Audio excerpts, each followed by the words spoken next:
Jordan stepped into the grocery store, the cool air offering relief from the warmth of the Georgia afternoon. He had just finished teaching a long day at the high school, his mind still buzzing with lesson plans and student questions. Dressed in a gray hoodie and jeans, he carried himself with quiet confidence, his posture slightly relaxed after hours of standing in front of a classroom. The store was busy, shoppers weaving through aisles, the beeping of cash registers filling the air. He grabbed a basket and moved toward the produce section, scrolling through his phone for a mental checklist of what he needed for dinner. Jordan moved through the aisles of the grocery store, his basket gradually filling with the essentials for the week. The fluorescent lights overhead hummed softly, casting a bright glow over the neat rows of produce. He had stopped by after work, still dressed in his usual outfit, comfortable jeans and a gray hoodie, the sleeves pushed up slightly as he checked his phone for a mental list of what he needed. It had been a long day at the high school where he taught. His students had been particularly restless that afternoon, and his energy was running low. But he didn't mind the routine of grocery shopping. There was something peaceful about it, the predictable rows of fruits and vegetables, the quiet efficiency of scanning items, the rhythmic beep of registers in the distance. He reached the produce section, stopping in front of a neatly stacked display of oranges. They were bright and firm, and he picked one up, weighing it in his palm before placing it into his basket. His mind was elsewhere, already thinking ahead to dinner, when movement from the corner of his eye caught his attention. An elderly woman, likely in her late 70s, had entered the section. She wore a faded blue sweater and a long, floral-patterned skirt. Her silver hair was neatly pinned back, and she carried herself with the rigid posture of someone set in her ways. At first, Jordan didn't think much of her presence. He had grown up in a small town where elderly shoppers often moved at their own pace, sometimes striking up conversations about the weather or the rising price of groceries. He expected her to move along, maybe offer a polite nod as she reached for apples or pears. Instead, she stopped directly beside him. Then, in a voice sharp and deliberate, she spoke. "You people don't belong here." The words cut through the air like a sudden gust of cold wind, sharp enough to steal the warmth from the room. Jordan's fingers froze around the orange he was about to place in his basket. His mind took an extra beat to register what he had just heard. The hum of the store seemed to fade, as if someone had turned down the volume on the entire world. A woman near the bakery section gasped softly. A father holding his young daughter's hand hesitated, glancing in Jordan's direction with widened eyes. The teenage stock boy arranging bananas a few feet away stopped mid-motion, his hand still gripping a crate of produce. Jordan turned his head slowly, meeting the woman's gaze. Her lips were pressed into a thin line, her eyes cold and unwavering. A few shoppers had stopped in their tracks. Some exchanged uneasy glances, their postures stiffening. Others pretended not to hear, suddenly deeply invested in reading labels on jars or adjusting the items in their carts. Jordan's heart pounded, but his face remained unreadable. He had heard comments like this before, though usually in whispers, behind closed doors, or disguised as offhand remarks. Rarely had it been so direct, so unapologetic. Before he could even think of a response, the woman spoke again, louder this time, ensuring that those around them heard every syllable. "Why don't you go back to Africa where you came from?" A fresh wave of silence crashed over the store. The weight of her words seemed to press down on the very air in the room. A young mother with a toddler sitting in her cart pulled her child closer, her expression a mixture of shock and discomfort. A man near the dairy section, who had been scrolling through his phone, lowered it slowly, his brows knitting together. The stock boy, no older than 17, swallowed hard. His eyes flickered between Jordan and the elderly woman, as if debating whether to step in or stay out of it. The cashier at the front register, who had been in the middle of scanning groceries, craned her neck slightly, her fingers pausing over the keypad. The woman herself remained still, gripping a bag of apples in one hand, her shoulders squared, her expression unyielding. Jordan let the silence stretch, choosing not to rush his response. He inhaled slowly, feeling the tightness in his chest, the heat that threatened to rise. But he wouldn't let anger take control. He wouldn't give her the reaction she expected. Instead, he straightened his shoulders and, in a voice calm but unshakable, said, "Ma'am, do you even realize what you just said?" His words weren't laced with aggression, but with something far more powerful, deliberation. The woman's expression didn't change. "I said what I meant," she snapped. "This is my country. People like you don't belong here." The murmurs of nearby shoppers grew louder. A woman near the frozen food section, who had been pretending to examine a bag of vegetables, turned fully toward them now, her brows furrowed in disbelief. A man in a baseball cap, standing a few feet away, shifted uncomfortably before muttering under his breath, "Jesus." Jordan let the silence linger once more. Then, he set his basket down gently on the floor and took a step forward, not in confrontation, but in quiet, unwavering presence. "All right," he said finally, nodding. "Let's talk about that. Since you brought it up."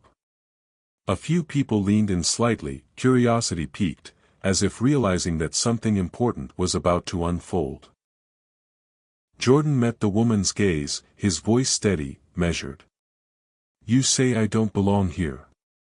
But let me tell you something about where I come from." A flicker of hesitation passed across the woman's face, but she didn't respond. "My great-great-grandfather was born in Mississippi," Jordan continued, his words gaining strength. "He was a sharecropper, breaking his back in fields he didn't own, hoping his children might have something better. His father? He was a slave. Stolen. Beaten. Sold like property. And for what? To help build the country you stand in today." The tension in the store thickened.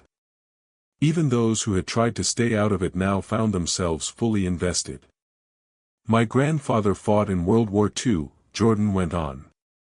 "Risked his life overseas for this country. But when he came home, he wasn't even allowed to sit at the same lunch counters as the men he fought beside." His voice didn't waver. "But he stayed," he said. "Because he believed in America's promise, even when America didn't believe in him." A slow shift rippled through the crowd. The man in the baseball cap nodded slightly. The young mother with the toddler exhaled, her expression softening into something else, understanding. The elderly woman's grip on her apples had tightened. Her face had paled slightly, as if she was suddenly aware of the number of eyes on her. Jordan's voice softened but remained firm. "So tell me again, who doesn't belong here?" A man near the registers muttered, "Damn." Then, breaking the silence, the man in the baseball cap stepped forward and said, "He's right." A woman near the bread aisle nodded. "My father fought in that war too. He always said the only color that mattered was the red in the flag." A few shoppers murmured in agreement. The elderly woman's mouth opened, then closed. She looked around, searching for support, but found none. Jordan watched as she clutched her cart tighter and turned toward the exit. As she walked away, a woman placed a hand on Jordan's shoulder. "Thank you," she whispered. "For saying what needed to be said." Jordan picked up his basket once more. The moment had passed, but the impact would last far longer. Because in the face of ignorance, truth always matters. Jordan straightened, his grip tightening around the basket handle. "Excuse me," he said, his voice calm despite the storm brewing inside him. The woman didn't waver. If anything, her gaze sharpened. "You heard me," she said. "Why don't you go back to Africa where you came from? The words landed with the weight of something old and rotten, something Jordan had heard before but never quite in a moment like this. A few shoppers nearby exchanged uneasy glances. Some pretended not to notice.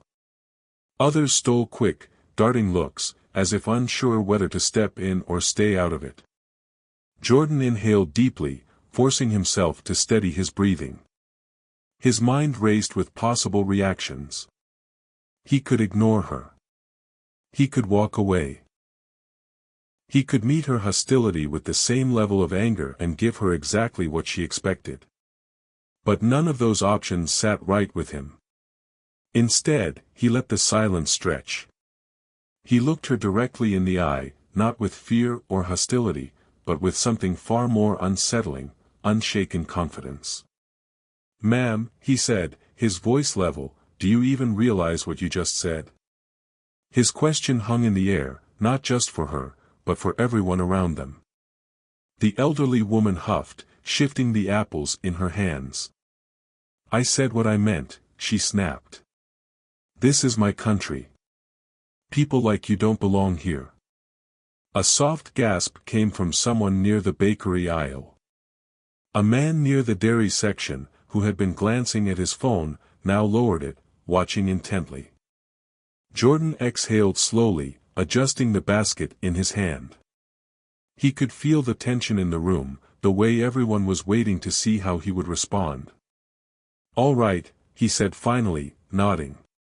His voice was calm, measured. "Since you brought it up, let's talk about that." The store seemed to shrink. Jordan placed his basket down carefully, his posture shifting. His presence, in that moment, became something larger than just himself. "You say I don't belong here," he began, his voice strong but steady. "But let me tell you something about where I come from." His words carried weight, each syllable deliberately chosen. "My great-great-grandfather was born in South Carolina," he continued. "He was a sharecropper, working his hands to the bone so his children might have a better life. His father? He was a slave. Stolen. Beaten. Sold like property. And for what? To help build the very country you're standing in."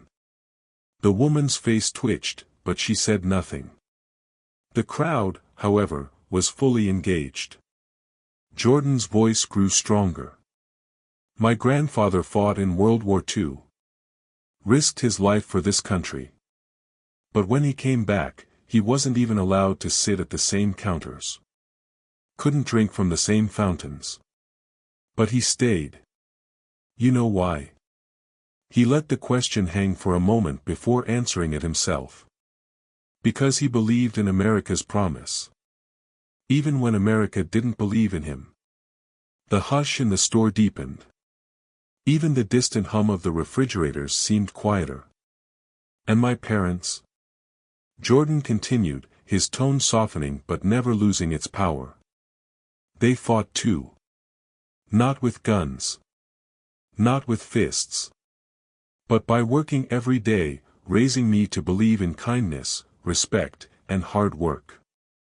My mother? She's a school principal. Spent her life helping kids, no matter what they look like. My father? He runs a small auto shop. The kind of man who would stop on the side of the road to help someone like you if your car broke down." The elderly woman's hands trembled slightly as she clutched her apples. She opened her mouth as if to speak, but no words came. Jordan let the silence stretch before speaking again, his voice gentler now. "So, you're telling me I don't belong here?"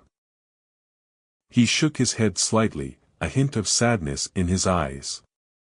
"Ma'am, I am as much a part of this country as you are. Maybe even more. Because my family paid the price for it in blood, sweat, and tears." A man in a baseball cap stepped forward, breaking the heavy silence. "He's right," the man said. "We have to be better than this." The moment shifted. "My dad fought in that same war," an older woman near the dairy aisle murmured. He always said the only color that mattered was the red in the flag. A young cashier near the registers called out, "I've never seen anyone handle something like that with so much grace." "Thank you." The elderly woman's shoulders slumped. She didn't apologize, but the fire in her eyes had dimmed. "I didn't mean," she started, but her voice trailed off. Jordan met her gaze, his tone gentle. "It's not about what you meant. It's about how it came across. Words matter. Actions matter even more." A heavy silence hung in the air, thick and unmoving, as Jordan finished speaking. His words had carried across the store, sinking into the hearts and minds of everyone within earshot. The fluorescent lights hummed overhead, the distant beeping of cash registers now insignificant compared to the moment unfolding before them. Jordan stood tall, his basket at his feet, his hands relaxed but firm at his sides. The elderly woman, who, just moments ago, had spoken with such certainty, such venom, now stood frozen. The bag of apples in her hand trembled slightly, her knuckles pale from how tightly she gripped it. The first sound that broke the silence was a single clap. It came from the deli counter, hesitant but deliberate. A man in a blue flannel shirt, who had been watching from the corner of the aisle, brought his hands together again. Then again. And then, as if a wave had washed over the entire store, others followed. The slow, measured claps grew louder, spreading from the bakery to the dairy section, from the frozen foods aisle to the front registers. It wasn't just applause, it was recognition. Respect.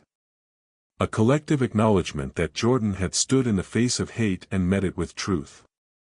The elderly woman's eyes darted around the store. Her expression flickered, pride, anger, then something that almost looked like shame. She took a step back, gripping the handle of her cart as if it were the only thing keeping her steady. A middle-aged woman, standing a few feet away, turned toward her. "You owe him an apology," she said firmly, her voice cutting through the applause. The crowd murmured in agreement. A man near the bread aisle crossed his arms. "Yeah, that was uncalled for," he muttered. The elderly woman's lips parted, as if she wanted to defend herself, but no words came out. Jordan didn't move. He didn't demand an apology. He had already said what needed to be said. If she was going to take responsibility, it had to be of her own accord. The woman looked at him, really looked at him, for the first time. The defiance in her gaze had dimmed, replaced with something far more human. Her grip on the apples loosened. She inhaled shakily, as if struggling to find the right words. Then, after what felt like an eternity, she spoke. She started, her voice quieter than before. She swallowed hard. "I was wrong." The murmurs in the store faded. All eyes were on her. "I shouldn't have said that," she continued, her voice carrying the weight of a lifetime of beliefs, of ideas she had never been challenged to confront. I don't know why I did." Jordan studied her, his expression unreadable. He had seen people deflect before, make excuses, blame ignorance. But there was something in her voice, something raw. "I don't expect you to forgive me," she added quickly, her shoulders sagging slightly. "But I need to say it. I was wrong." For the first time, the tension that had gripped the store began to ease. The judgment in people's eyes softened. It wasn't about humiliation anymore, it was about accountability. Jordan exhaled slowly. He nodded once. "I appreciate that," he said, his voice steady. "Words matter. But what you do after this matters even more." The elderly woman nodded, looking down at the floor. It was clear she didn't know what to say next. A middle-aged woman in a brown coat, who had been watching from the fruit aisle, stepped closer. "Change starts with moments like these," she said gently. It's never too late to see things differently. The elderly woman looked at her, then back at Jordan. She seemed smaller now, as if the weight of her words had drained the rigid posture from her body. She nodded again. Jordan didn't linger. He bent down, picked up his basket, and turned toward the checkout line. As he walked, people made way for him. Some offered smiles, nods of respect. The teenage stock boy near the bananas muttered, "That was amazing, man." At the register, the young cashier who had been watching the whole time scanned his items. She hesitated before speaking. "I just wanted to say, that meant a lot." Jordan gave her a small, tired smile. "Sometimes, you just have to say the truth." She nodded. "Yeah. But not everyone has the courage to." He paid for his groceries, placed the bag in his cart, and started toward the exit. As he neared the doors, he heard footsteps behind him. He turned slightly and saw the elderly woman standing a few feet away, her cart still half full. She looked unsure, as if debating whether to speak again. For a long moment, she simply looked at him. Then, in a voice barely above a whisper, she said, "Thank you." Jordan studied her for a beat. Then, with a quiet nod, he pushed open the doors and stepped into the warm evening air. He hadn't expected this when he walked into the store. He hadn't expected to be the center of attention, to have his words dissected by strangers, to hear the raw, uncertain voice of someone who had spoken with so much certainty just moments before. But he had spoken the truth. And maybe, just maybe, it had made a difference. As he loaded his groceries into his trunk, he saw the elderly woman through the store's large glass windows. She was still standing there, still looking thoughtful, still clutching her apples. He didn't know if she would change. But he knew one thing for certain. She would never forget today. A woman placed a hand on Jordan's shoulder. "Thank you," she said. "For saying what needed to be said." As the automatic doors slid open, the elderly woman pushed her cart through them, her pale face set in an expression somewhere between contemplation and quiet defeat. The weight of the moment had settled into her bones, pressing down on her like an unseen force. She didn't look back. She didn't linger. She simply vanished into the evening air, her departure as unceremonious as her arrival had been. But inside the grocery store, everything had changed. Jordan stood still for a moment, watching her go, the residual tension in his chest slowly fading.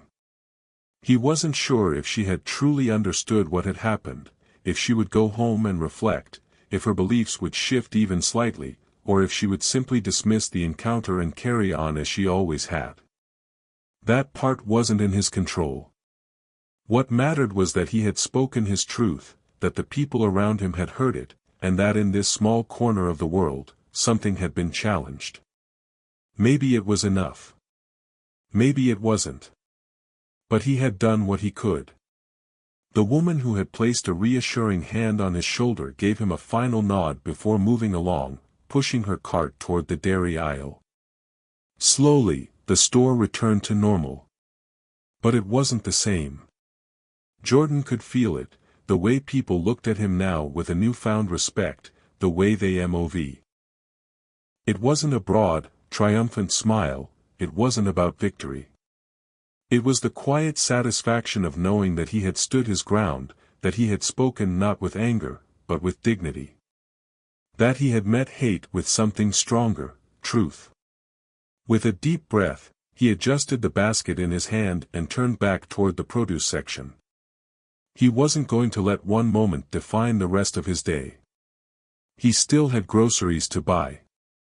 Reaching for another orange, he rolled it in his palm, checking its firmness before placing it into his basket. The familiar routine of shopping now felt lighter, easier. He moved through the store with purpose, picking up the remaining items on his mental list, some vegetables for dinner, a pack of chicken, a bottle of juice. The store hummed with its usual energy, but every so often, he caught glimpses of small, unspoken gestures of solidarity.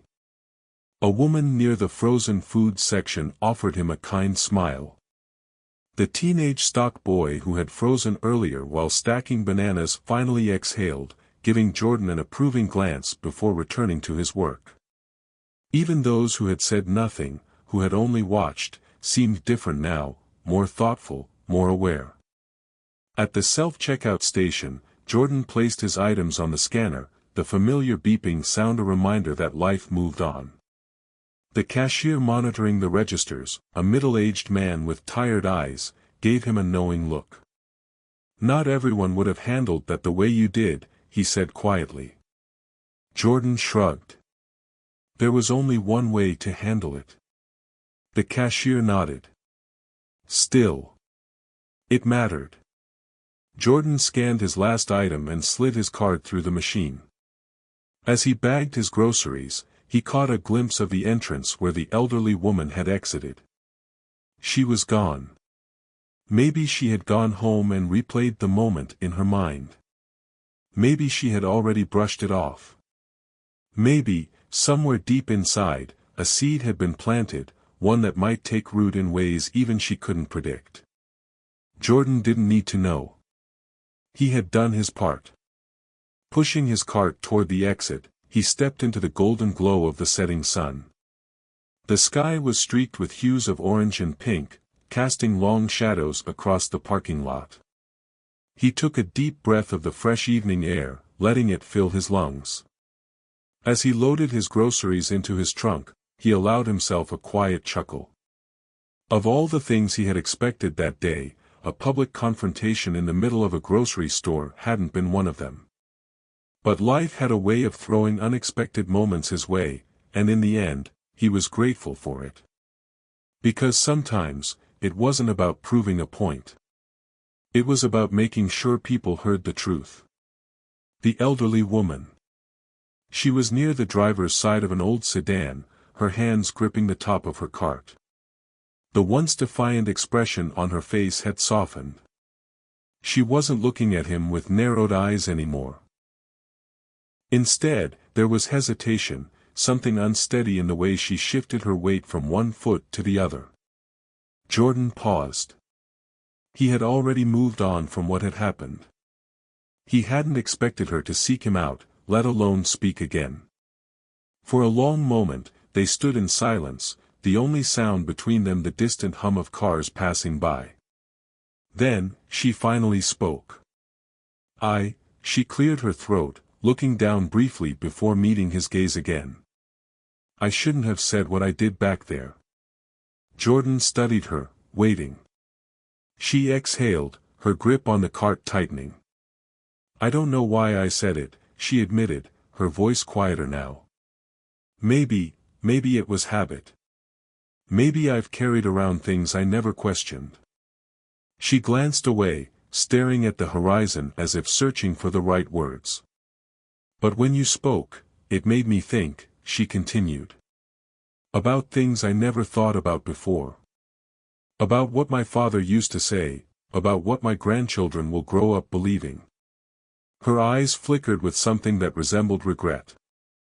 "I don't expect you to forgive me," she added quickly. "But I needed to say it. I was wrong." Jordan didn't speak right away. He could see the vulnerability in her now, the layers of a lifetime unraveling just a little. Finally, he gave her a small nod. "Thank you for saying that," he said, his voice even, but kind. "Words matter. And what you do next matters even more."